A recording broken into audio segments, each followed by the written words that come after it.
halal bihalal itu adalah kekayaan budaya Indonesia. Kita harus bangga. Makanya orang Islam itu di Indonesia mayoritas. Kenapa? Karena yang bawa Islam ke Indonesia itu adalah orang-orang moderat, yang tidak ekstrim kanan, tidak ekstrim kiri, tidak liberal, tidak radikal, tengah-tengah, tawasud. Yang kemudian paham itu diteruskan dalam sebuah wadah dan bingkai organisasi yang kita kenal dengan Nahdlatul Ulama.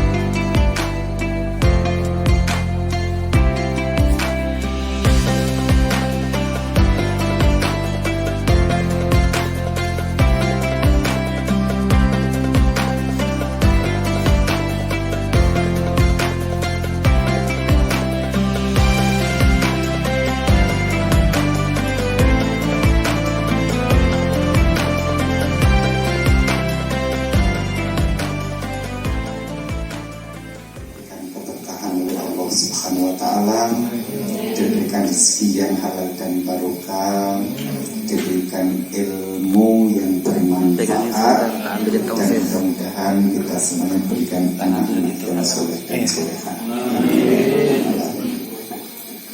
Dan juga kami mohon maaf yang sebesar-besarnya, mungkin kedatangan kami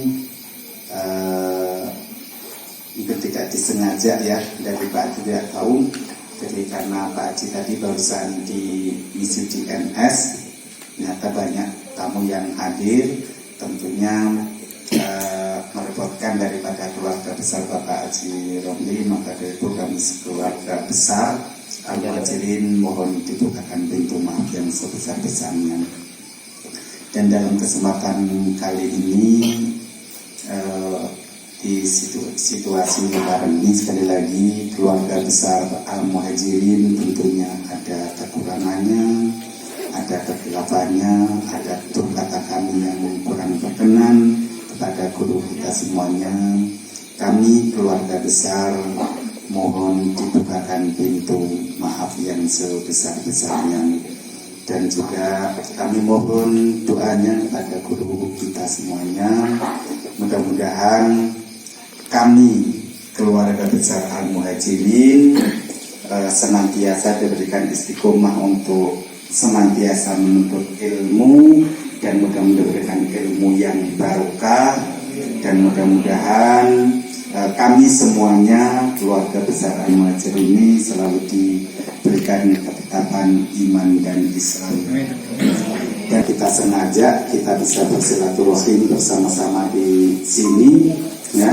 Ini adalah momen yang luar biasa yang mungkin tidak belum tentu dalam 1 tahun bisa berkumpul seperti ini.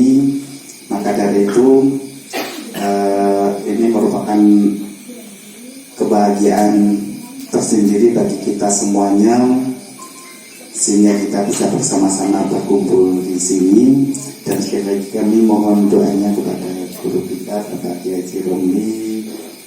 Kami semuanya ini dari penonton ini, selain daripada kami semuanya mencari rezeki, tentunya juga mudah-mudahan selain daripada mencari rezeki ini, kita juga bersama-sama untuk bisa istiqomah untuk menuntut ilmu, khususnya di Al-Muhajirin ini.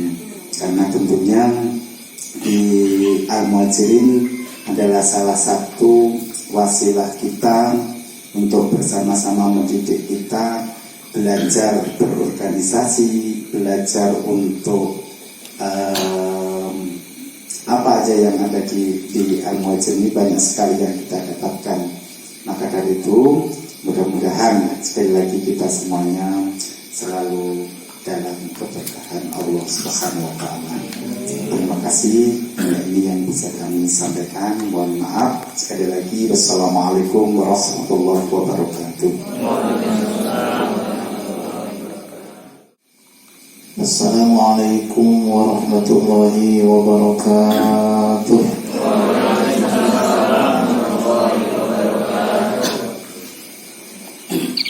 Alhamdulillah. Alhamdulillahilladzi awsalana ila hadhihi an-ni'matil 'azimah wa hiya ni'matul ukhuwah. فنسأله سبحانه وتعالى أن يقوي هذه الرابطة وأن يجمعنا كما جمعنا في الدنيا، أن يجمعنا يوم القيامة في دار النعيم وهي فردوس الأعلى. اللهم صل وسلم على حبيبك المصطفى ورسولك المجتبى سيدنا ومولانا وقرة أعيننا ونور قلوبنا ومولانا وشفيعنا محمد صلى الله عليه وسلم وعلى آله وأصحابه الغر الميامين والتابعين لهم بإحسان إلى يوم الدين. أشهد أن لا إله إلا الله وحده لا شريك له له الحق المبين وأشهد أن محمدا عبده ورسوله صادق الوعد الأمين. أما بعد، قال الله سبحانه وتعالى في آيته الكريمة: أعوذ بالله من الشيطان الرجيم، بسم الله الرحمن الرحيم، والعصر إن الإنسان لفي خسر إلا الذين آمنوا وعملوا الصالحات وتواصوا بالحق وتواصوا بالصبر. صدق الله العظيم. وقال النبي صلى الله عليه وآله وصحبه وسلم: المؤمن للمؤمن كالبنيان يشد بعضه بعضا. Puji syukur atas limpahan nikmat yang telah Allah Subhanahu wa taala berikan kepada kita, terutama nikmat iman, nikmat Islam, dan nikmat ukhuwah fil Islam, ukhuwah fil iman, ukhuwah fil watan, ukhuwah fil basyariyah. Salawat dan salam mudah-mudahan selalu Allah curahkan kepada baginda Nabi besar Muhammad sallallahu alaihi wasallam dan kepada para keluarganya, para sahabatnya, dan mudah-mudahan kita yang penuh dengan dosa tapi tidak bosan mengharap syafaat dan pertolongannya di hari kiamat, semoga Allah Subhanahu wa taala menganugerahkan syafaat Rasul kepada kita. Amin ya rabbal alamin. Yang sama-sama kita hormati Bapak Ustadz Dimas Kun. Beliau ini merupakan kesepuhan di Nikomas, sesepuh di Taman Cikandi juga. Bahkan Al-Fakir pribadi itu bisa menjalin hubungan silaturahim dengan keluarga besar Al-Muhajirin wasilah beliau, yaitu dikenalkan dengan Bapak Ustaz Abdul Halim. Dan alhamdulillah ternyata dari pertemuan itu yang sampai sekarang Allah Subhanahu wa taala tetap menjaga persaudaraan, persatuan, dan ukhuwah kita. Karena memang salah satu hal yang paling sangat diinginkan oleh para nabi di hari kiamat adalah mimbar-mimbar cahaya yang Allah berikan kepada manusia-manusia beriman yang di dunia saling mencintai karena Allah. Maka insya Allah hubungan Al-Fakir dengan seluruh keluarga besar Al-Muhajirin ini dibalut dengan cinta karena Allah Subhanahu wa ta'ala. Tidak lupa yang saya hormati Bapak Ustaz Abdul Halim Bapak Ustadz Bahrul Qomar, dan seluruh keluarga besar Al-Muhajirin dan Al-Muhajirat. Kalau Muhajirin itu kan laki-laki, sedangkan yang hadir di sini ada juga perempuan. Kalau hanya Muhajirin takut dikiranya diskriminasi nanti. Nah, maka Muhajirat ya, Muhajirin dan Muhajirat. Dan mudahan sebagaimana namanya Muhajirin, hakikatnya pun dijadikan manusia-manusia yang bisa menyerupai sahabat Muhajirin yang berkorban harta, jiwa dan raga dalam membela Rasulullah SAW. Baik dari Al-Muhajirin 1 sampai 6 ya, dari musola juga, terutama dari paguyuban apa tadi? Kurowo kuat dohir batin ya, kuat rokok dan jiwa. Seremnya padahal benar ya, menjaga kesucian dan kekuatan lahir batin itu hakikatnya daripada halal bihalal gitu. Yang mudah-mudahan pertemuan kita pada malam hari ini mendapatkan ridho dan rahmat Allah Subhanahu wa Ta'ala. Sebagaimana kita berkumpul di dunia, mudah-mudahan Allah kumpulkan kita di dalam surga. Amin dan amin. Karena hakikatnya roh itu memang berkelompok. Sering disampaikan oleh para ustaz, kiai, dai, sebuah hadis Nabi yang sangat populer dan saya kira ibu bapak sekalian ya hafal, mungkin hafal karena pernah mendengar, yaitu hadis yang berbunyi al-arwahul junudun mujannadah. Roh itu sering berkelompok. Jadi roh itu juga sama, punya komunitas, punya paguyuban. Di mana? Di alam roh. Jauh ribuan tahun sebelum Allah menciptakan jasad kita, Allah telah menciptakan ruh kita. Maka salah satu hal yang tidak boleh dibicarakan terlalu dalam adalah masalah ruh. Disebutkan dalam Quran, wa yas'alunaka 'anir ruh qul ruhu min amri rabbi. Para sahabat bertanya tentang ruh, katakan wahai Muhammad, ruh itu bagian dari amar Tuhanku.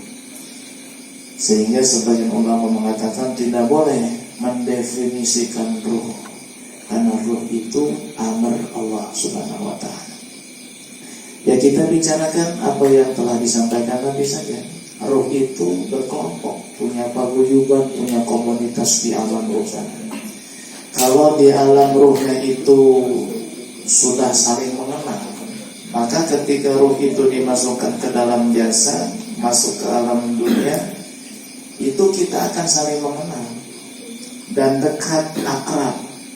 Bukan hanya mengenal. Kadang-kadang ada orang yang namanya kita kenal, bahkan dekat tetangga dengan kita, tapi nggak akrab, sebatas tahu. Kok bisa begitu? Karena di alam ruhnya itu tidak saling mengenal. Fama ta'arafa minha talaq wa ma tanakara minha talaq. Jadi karena di alam ruhnya nggak kenal, akhirnya dunia pun meskipun dia rumahnya bertetangga, namanya tahu, tapi nggak akrab, sebab di alam ruhnya tidak kenal. Nah kita ini Masya Allah, ya meskipun berjauhan, tapi insya Allah hati tetap dekat ya, meskipun raga kita jauh, tapi Masya Allah tiap tahun ya hadirin hadirat datang sekalian ke tempat saya yang sederhana ini menunjukkan bahwa di alam ruh kita sudah berkumpul. Alhamdulillah. Mudah-mudahan persatuan dan perkumpulan ini akan senantiasa diabadikan oleh Allah Subhanahu wa Ta'ala sampai hari kiamat. Amin ya rabbal alamin. Ini kalau toke di sini tuh unik kalau ada tamu. Benar. Kemarin ada tamu dari Mes Putra, unik juga. Cuma 7 kali bro. Berapa lagi berhenti? Tuh, 7 kali. Apa ya? Tiap ada tamu datang, nggak tahu nih pakai siapa yang ngajarin. Masya Allah. Hadirin yang dimuliakan Allah Subhanahu wa taala, jadi yang pertama saya ucapkan selamat datang. Ahlan wa sahlan wa marhaban bi hudurikum. Di kediaman kami yang sangat sederhana ini, doakan ke depan mudah-mudahan nanti ini majelis bisa ditingkat dan nanti asrama santri di atas dan di depan nanti buat parkiran supaya luas yang tidak mengganggu jalan. Sebenarnya pun meskipun parkir kan nggak ganggu sih, karena jarang ada mobil lewat. Ini kan jalan buntu ya, jadi kesana udah nggak ada jalan mobil. Terima kasih atas kedatangannya, kehadirannya di tempat kami yang sangat sederhana ini, penuh dengan keterbatasan dan kekurangan. Dan saya ucapkan juga terima kasih kepada teman-teman muhajirin, ya, saudara-saudariku yang dari awal memang subhanallah ya, sebagian ada yang ikut membantu pembangunan pesantren ini sedikit demi sedikit yang bisa berkembang. Dari segi bangunan dan santri juga insya Allah pahala tetap mengalir sampai nanti hari kiamat ya. Mudah-mudahan doakan juga nanti ke depan insya Allah mau ditingkat biar nanti depan halaman bisa luas buat parkir. Sebab salah satu tanda orang yang beriman itu harus memuliakan tamu ya. Maka yu'minu billahi wal yawmil akhir falyukrim dhaifah. Barang siapa yang beriman kepada Allah dan hari akhir, maka hendaklah memuliakan tamunya. Jadi biasa kalau malam Sabtu saya tamunya, sekarang ibu dan bapak tamu saya. Jadi hidangan yang sudah disediakan jangan sampai tidak dihabiskan. Kalau nggak habis nggak boleh pulang. Insya Allah nanti setelah ini juga nanti ada sedikit ya hidangan makanan buatan santri. Jadi kalau kurang garam yang dimaklumi aja ya. Namanya juga santri ya, gitu. Meskipun sedikit insya Allah ya nyicipin mudah-mudahan barokah ya. Itu kan yang buatnya orang-orang yang ngaji, yang hafal Al-Quran, yang tadarusan, yang ngaji kitab, insya Allah barokah itu yang dimakannya, insya Allah. Jadi jangan dilihat ikan asinnya, tempe tahunya, ya, tapi apa namanya, lihat nasinya aja. Insya Allah nanti ala kadar ada. Setelah kita tutup dengan doa nanti insya Allah ya. Kemudian yang kedua saya juga mengucapkan banyak-banyak mohon maaf ya dan minta keriduan dalam segala kesalahan, kehilapan baik ucapan, perilaku, perbuatan, tabiat yang mungkin selama pertemuan kita baik di Al-Muhajirin 1-6 ataupun di mana saja, ataupun mungkin ada yang kadang-kadang silaturahim ke depan saya, ya mungkin ada yang kurang berkesan dengan perilaku saya, dengan akhlak dan sifat saya. Mudah-mudahan semuanya bisa memaklumi dan membukakan pintu maaf yang selebar-lebarnya, terutama pada saat acara MM ya. Kadang-kadang saya datang terlambat ya, karena memang banyak kesibukan. Malam ini pun sebenarnya ya tadi harusnya pulang sekitar jam 9-an ya. Cuma karena sudah ada kabar sebelumnya mau ada jemaah yang datang ke sini, maka saya percepat pulang. Itu pun sudah terlambat juga. Jadi keduluan sama angkot ya. Jadi belakang tadi itu, waduh keduluan juga nih. Udahlah, qadarullah wa masya'allah. Tapi alhamdulillah ya, kira-kira dimaafin kan ya? Dimaafin kan? Maafinnya insyaallah amintum halal bihalal. Halal bihalal itu artinya apa? Saling memaafkan. Meskipun halal bihalal ini sebetulnya bahasa Arab yang sudah menjadi istilah Indonesia. Karena orang Arab itu sendiri pun istilah halal bihalal asing bagi mereka. Kalau halal mereka tahu artinya boleh, tapi halal bihalal itu nggak dipakai di Arab itu. Jadi yang punya istilah halal bihalal hanya Indonesia. Itulah salah satu kekayaan budaya Indonesia, halal bihalal. Yang pertama kali memproklamirkan istilah itu adalah ulama kita. Ada yang tahu siapa namanya? Siapa?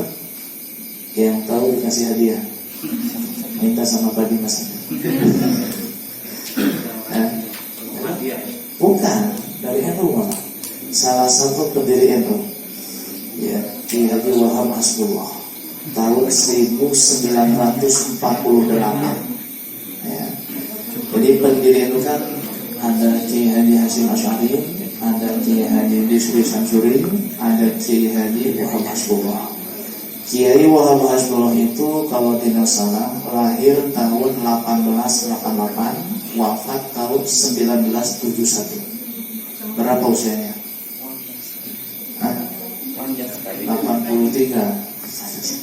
83 tahun 1948 itu kan terjadi pemberontakan PKI dan DITII yang dipimpin oleh Kartosuwiryo. Terjadilah perpecahan di antara putra-putra bangsa. Nah, Soekarno ini minta usulan para kiai bagaimana caranya untuk mengatasi krisis disintegrasi bangsa itu, untuk mengatasi pemberontakan yang terjadi. Maka Kiai Wahab berusul supaya diadakan silaturahim nasional antar tokoh politik nasional dan tokoh agama se-Indonesia. Soekarno kurang kuati setuju karena istilah silaturahim itu sudah lumrah umum. Soekarno tahu bahwa masyarakat kita itu sering kaget dan penasaran dengan hal yang baru. Ya Pak enggak?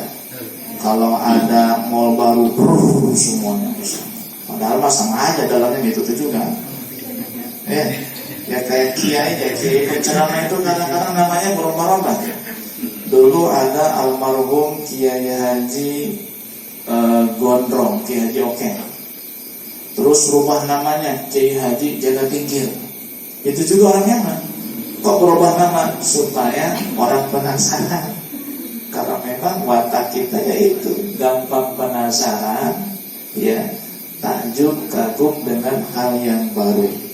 Saya ingat betul tuh ceramahnya MZ rahimahullah. Ada kecelakaan di jalan, orang beruntung. Tiba-tiba ada wartawan mau masuk susah. Dia teriak, minggir. Anda siapa? Saya saudaranya. Pas sudah pada minggir ternyata monyet yang mati. Udah kadung ngomong saudara malu sendiri. Jadi mudah kaget orang kita itu ya penasaran. Maka Kiai Wahab itu mengusulkan, ya sudah kita nggak usah pakai istilah silaturahmi, kita pakai istilah halal bihalal. Dan alhamdulillah ternyata itu diminati, masya Allah, oleh kebanyakan orang. Akhirnya berhasillah untuk menyatukan kembali anak-anak bangsa dari krisis yang melanda pada kala itu, yaitu krisis pemberontakan disintegrasi. Tapi ada juga yang mengatakan bahwa halal bihalal ini itu bermula dari usulan salah satu raja, yaitu kerajaan Surakarta yang ada di Solo ya, kalau tidak salah. Nama rajanya itu Pangeran Sambernyawa. Serem ya, kayak malaikat Israel. Sambernyawa. Walhasil pokoknya dengan berbagai referensi, halal bihalal itu adalah kekayaan budaya Indonesia. Kita harus bangga. Makanya orang Islam itu di Indonesia mayoritas. Kenapa? Karena yang bawa Islam ke Indonesia itu adalah orang-orang moderat, yang tidak ekstrim kanan, tidak ekstrim kiri, tidak liberal, tidak radikal, tengah-tengah, tawasud. Yang kemudian paham itu diteruskan dalam sebuah wadah dan bingkai organisasi yang kita kenal dengan Nahdlatul Ulama. Itu paham moderat. Jadi tidak mudah membid'ahkan, tidak mudah mengharamkan, mensyirikkan sesuatu. Coba kalau yang masuk ke Indonesia orang-orang yang pahamnya radikal, maulidan bid'ah, tahlilan bid'ah, muludan bid'ah, halal bihalal bid'ah. Ya kalau bid'ah semua ustaz keren, ya, nggak ada kerjaan, ya kan gitu. Tapi alhamdulillah karena yang masuknya para ulama yang pahamnya moderat bisa diterima. Nah hal yang sama terjadi di Cina. Di Cina itu muslim banyak. Bahkan dalam satu masjid itu sholat Jumat sampai 200.000 jamaah. Di Cina itu Ini kalau yang pernah haji, pernah umroh, itu kalau beli sorban, beli tasbih di Mekah, itu pasti made in apa? Cina. Sebagian yang nggak paham, ngejek. Ini orang Cina sampai ke sorban-sorban dibuat sama dia. Memang ada kerjaan lain memang. Jangan salah, ini sorban yang buat memang Cina, tapi Cina yang Muslim, yang punya pabriknya itu Cina Muslim. Bukan Cina yang Konghucu, bukan, yang buat tas itu Cina Muslim. Maka mereka diekspor lah ke Saudi, di Mekah. Jadi jangan langsung suudon, memang Cina kurang aja. Dan begitu enggak. Cina juga banyak yang Muslim. Bahkan saya pernah melihat salah satu sumber bahwa Jet Li itu pun seorang Muslim, pahlawan, ya, termasuk yang di Surabaya patungnya siapa? Laksamana Cengho itu Muslim juga dalam sebagian referensi. Allah, tapi masih banyak juga Cina yang Muslim. Kok bisa sampai diterima di sana Muslim Islam, sebab yang bawahnya Islam moderat, para ulama ahli-ahli Allah, begitu, ya. Jadi kembali kepada hal yang kedua tadi. Jadi dalam suasana Idul Fitri ini saya mengucapkan minal aidin wal faizin. Mohon maaf lahir batin. Itu salah sebenarnya. Minal aidin wal faizin artinya bukan mohon maaf lahir batin, bukan. Bukan, ya, bukan. Minal aidin wal faizin artinya semoga kita menjadi orang yang kembali kepada kesucian dan mendapat kemenangan. Itu artinya. Jadi jangan diartikan mohon maaf lahir, itu mah tambahan doang, ya, tambahan doang. Dalam momentum halal bihalal kita saling memaafkan satu dengan yang lain, insya Allah. Dan yang ketiga, ya, saya kasih motivasi, ya. Jadi malam ini niatin bukan hanya silaturahim, niatin ngaji juga, ya. Ini kesempatan juga bagi saya untuk menyampaikan, ya, supaya lebih semangat lagi bekerja. Karena orang itu ingin dekat dengan Allah kan caranya beda-beda. Kalau kiai ya mungkin dengan ngajar ngaji, dengan ceramah, dakwah, ya. Nah kalau karyawan itu buruh, petani, misalnya supir, tukang ojek, beca, segala macam, itu cara mendekatkan diri kepada Allah dengan profesinya. Setelah dia melakukan kewajiban sholat, puasa, zakat, atau kalau mampu haji, ya, dia bisa melakukan pendekatan diri kepada Allah melalui profesinya. Sebagai tukang becak, ya dengan ngebecak dia mendekatkan diri kepada Allah. Sebagai tukang kebun, ya sebagai itulah dia mendekatkan diri kepada Allah. Petani begitu juga sama, buruh juga sama. Ada sebuah riwayat, Allah itu paling senang kepada mukmin yang bekerja. Innallaha yuhibbu kulla mu'minin muhtarib. Allah itu senang sama mukmin yang bekerja. Abal'iyya yang punya keluarga. Kedua, muslim yang bekerja dan punya keluarga. Kerja belum punya keluarga, kurang pasti senang Allah. Maka kita doakan yang belum bekerja, yang belum berkeluarga kan? Banyak. Ya. Kita doakan mudah-mudahan dengan berkahnya silaturahim ini dipercepat jodohnya. Laki-laki yang dapat wanita soleha. Perempuan dapat laki-laki soleh. Nah, jangan muluk-muluk lah, jangan yang hafif dulu, jangan ngaca aja tuh ngaca. Wong yang nggak juga hafal Quran, pengen dapat kosan hafal Quran yang ngaca. Yang ini standar aja lah, yang kufu ya sederajat setara begitu. Karena kalau bekerja tapi nggak punya keluarga, anak istri kurang pasti senang. Punya anak istri nggak kerja, kurang pasti senang Allah. Senangnya sama yang bekerja dan punya keluarga. Lah kenapa punya keluarga? Sebab harta yang paling mulia di sisi Allah adalah harta yang dibelanjakan untuk anak istrinya. Jadi kalau punya harta itu jangan pelit sama istri. Jadi kadang-kadang ada sebagian suami, mohon maaf ya, kalau mungkin ada yang termasuk di sini ya. Misalnya nih ada sebagian suami itu yang masya Allah sama keluarganya pelit, istrinya minta dibeliin gamis. Berapa harganya? 350. Kata suami, kemahalan. Sekarang tuh cari kerja susah, gaji UMR gak naik-naik. Ya. Masih untung saya masih kerja, udah cari yang 100 ribuan aja lah. Kayak orang benar ngomong aja. Giliran dia beli burung 1 juta. Ada nggak kayak gitu? Anaknya jajan nggak dikasih, harus hemat deh. Jadi anak mah jangan banyak jajan, jangan susah sekarang. Bisa makan aja udah untung, pinter makanya dia makan sate habis 20 tusuk. Beli rokok. Jangan gitu, harus baik sama istri, baik sama anak. Insya Allah itu salah satu cara supaya rumah tangga barokah, rezekinya lancar barokah, baik sama anak dan istri, membahagiakan mereka. Bahkan harta, dinar atau uang yang diberikan kepada anak dan istri untuk menafkahi mereka, itu derajatnya lebih tinggi ketimbang harta yang digunakan untuk perang di jalan Allah. Coba bayangin Pak, kita punya harta dipakai buat nafkahin anak, nafkahin istri. Anak butuh biaya, istri butuh, kita nafkahin.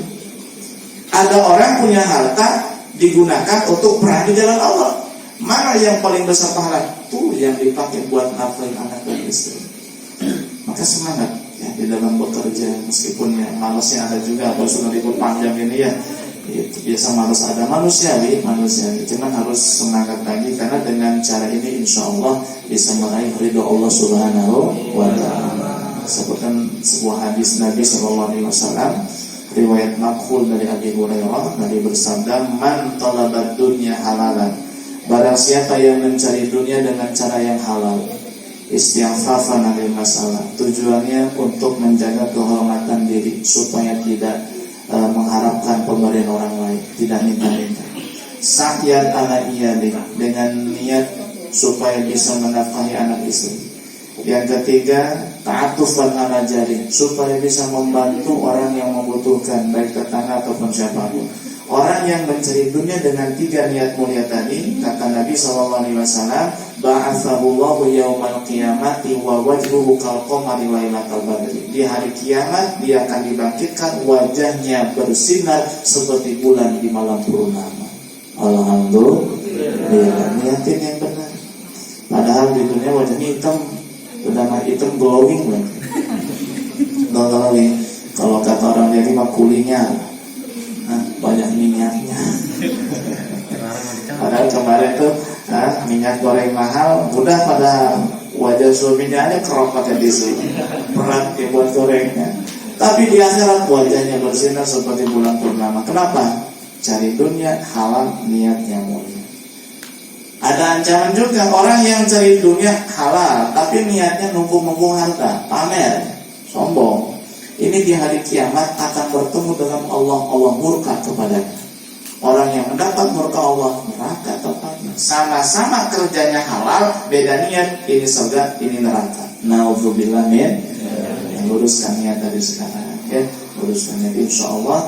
Mudah-mudahan meskipun sedikit apa yang dapat saya sampaikan ini bisa bermanfaat bagi saya dan antum sekalian, sehingga kita bisa mendapatkan kedekatan dan ridho Allah Subhanahu wa Ta'ala. Kita diberikan keberkahan, rezekinya lancar, diberi kesehatan, panjang umur, keluarganya sakinah, mawaddah warahmah. Mudah-mudahan kita diberikan kekuatan iman Islam, kita diwafatkan setelah umur yang panjang dalam keadaan husnul khatimah. Amin ya rabbal alamin. Nah, seperti biasa sebelum saya tutup dengan doa, mungkin ada yang mau bertanya, ya, diskusi, ya dipersilakan. Bapak lagi ngobrol. Mumpung ada kesempatan, monggo yang mau bertanya nih. Langsung ke intinya saja ya, kepada para sahabat dan Nabi SAW. Ruh kita ini sama, ya, artinya di masa alam ruh itu tidak ada yang tua, tidak ada yang muda, semuanya sama, satu usia, satu masa, satu waktu. Nah, kalau kita di alam ruh itu bertemu dengan Nabi dan sahabat, maka di alam ini kita akan bertemu dengan Kanjeng Nabi. Minimal pertemuan yang awal dan bisa terakhir ada pada saat ruh meninggalkan jasad ini. Ruh meninggalkan jasad ini. Detik-detik kita meninggal dunia, kita akan bertemu dengan Nabi SAW minimal di dalam mimpi sebelum datang wafatnya itu. Atau memang jika tidak bertemu dengan Nabi dalam mimpi ataupun dalam pada saat sakaratul maut, tapi memang di sononya itu sudah ketemu, maka akan timbul kecintaan di dalam hati. Nah, kecintaan itulah yang merupakan tanda bahwa kita di alam ruh bertemu dengan mereka. Karena dalam hadisnya fama ta'arofa minha ikhtalam.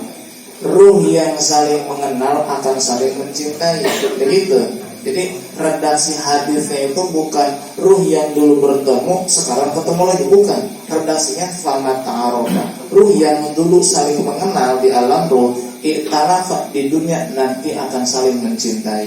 Nah, cinta di situ karena pertemuan, atau mungkin bukan karena pertemuan, tapi kita sudah mengenal sifat dan pribadinya seperti Nabi Muhammad SAW. Nggak ketemu, tapi kecintaan dalam hati ada. Ikhtalaf sebab semuanya kenal. Jadi intinya itu kenal tidak di alam ruhnya. Kalau di alam ruhnya kenal, di dunia akan saling mencintai. Begitu. Maka dikatakan oleh saya tadi kan, wa man tanakara mina ikhtalaf. Kalau di alam ruhnya nggak kenal, di alam dunia meskipun ketemu, itu nggak bakal saling cinta. Padahal ketemu tuh, tapi karena disuruh nggak kenal, ini nggak saling cinta. Ya, saya bilang tadi sebagai contohnya bertetangga, ya ketemu, tapi karena di alam ruhnya nggak kenal, nggak saling cinta, biasa aja. Nah, jadi kesimpulannya, insya Allah kita di alam ruh dulu bertemu dengan Nabi, mengenal Nabi Muhammad SAW. Di dunia insya Allah kita cinta kepada Nabi dan Nabi cinta kepada kita. Insya Allah pertemuan dengan Nabi sebelum kita wafat, insya Allah minimal di dalam mimpi. Amin. Ya Rabbal Alamin. Ta'ala qul sahabati Rasulillahi ajma'in.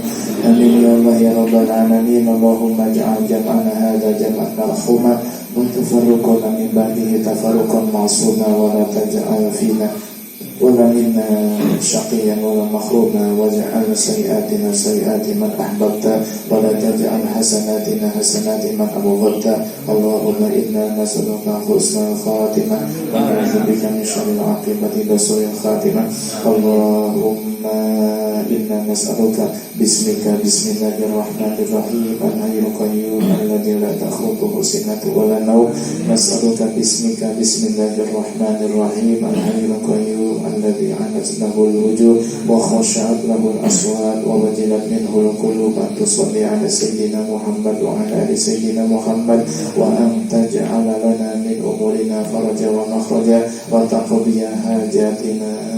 Silahkan sebutkan hajatnya masing-masing.